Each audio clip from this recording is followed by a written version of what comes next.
had to stop because my bloody mirror's loose. I don't tie me back. I've got a little toolkit in here. I'll see if I can. Hopefully. Oh, don't fall over. Oh, now it's going to roll away. Hang on a second. Let's move this to flat ground. That's it. That's right. Open. Ah, yes.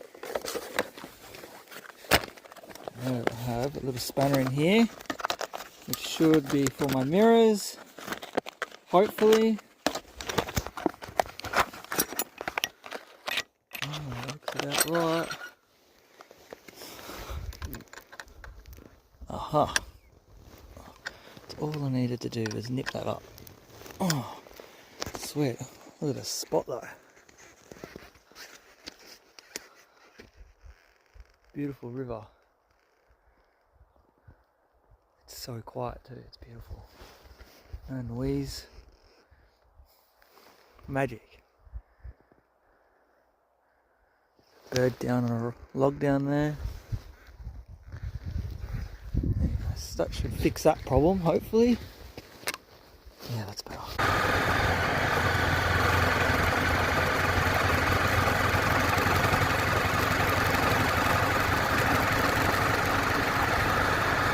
Wow, it's a pretty gnarly road, eh? It's so narrow. But look at this joint. That's pretty nice. I'm going to go down there and check the water out, but yeah, wow. Yeah, it's pretty narrow. Some of it, I wouldn't even want to drive a car down, it's that narrow. Ride on the little bike, but in a car, imagine a truck down there, you wouldn't get one down there. It's sketchy as. This is a mad spot. So peaceful. Couple of old dunnies over there. Yeah, mint. We might ride down there and have a look at the water. I'm going to do that now. I'm going to go and suss the water out and then have a drink and then head on back.